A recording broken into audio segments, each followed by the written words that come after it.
Hello बच्चों, तो चलिए इस प्रश्न को पढ़ते हैं। x तथा y के लिए हल कीजिए। x गुणा आव्यूह 2 1 प्लस में y गुणा आव्यूह 3 5 प्लस में आव्यूह -8 -11 बराबर 0 आव्यूह। तो यहाँ पर देखो हमें x और y के मान ज्ञात करने हैं। तो प्रश्न में आगे बढ़ने से पहले इस प्रश्न से संबंधित जो मुख्य अवधारणा है उसकी हम चर्चा कर लेते हैं। तो देखो मुख्य अवधारणा, यदि हम किसी संख्या k को यहाँ पर आव्यूह में गुणा करते हैं, आव्यूह देखो मान लो इस प्रकार का है a b, ठीक है। तो जो k है ये दोनों अवयवों से गुणा हो जाता है, तो के ए के बी इस प्रकार बन जाता है ये आव्यूह।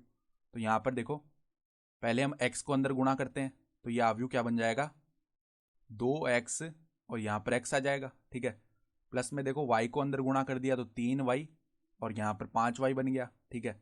और यहाँ पर प्लस में क्या है -8 -11। तो शून्य आव्यूह क्या होता है जिसमें समस्त जो अवयव हैं वो शून्य होते हैं। तो इनके जो योग से आव्यूह बनेगा वो 0 0 इस प्रकार ही तो बनेगा, ठीक है। तो अब देखो यहाँ पर ये योग में लिखे हुए तीनों आव्यूह, तो इनके जो संगत अवयव हैं वो जुड़ जाएंगे। तो 2x प्लस में 3y -8, और यहाँ पर आ जाएगा x प्लस में 5y -11। ये किसके बराबर है आव्यूह 0 0। तो अब देखो दो आव्यूह बराबर हैं तो इनके संगत अवयवों की हम तुलना कर सकते हैं। तो यहाँ से देखो तुलना से 2x प्लस 3y -8 बराबर 0 आ जाएगा, और x प्लस 5y -11 बराबर 0 आ जाएगा। तो यहाँ से तो देखो 2x प्लस में 3y का मान किसके बराबर है 8 के बराबर। और अगर हम यहाँ से x का मान निकालें तो वो क्या आ जाएगा 11 -5y। तो ये जो x का मान है 11 -5y ये यहाँ पर उठाकर रख देते हैं 2x प्लस 3y में।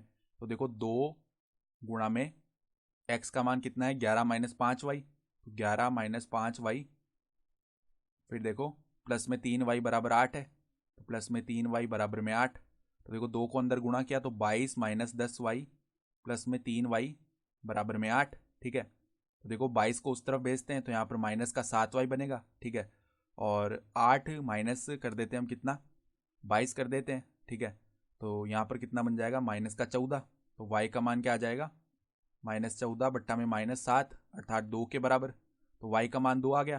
तो x किसके बराबर था x बराबर में था 11 -5y। तो यहाँ पर देखो 11 -5 गुणा y का मान 2 है, तो 11 माइनस कितना हो गया 10 हो गया, अर्थात x का मान आ गया 1, ठीक है।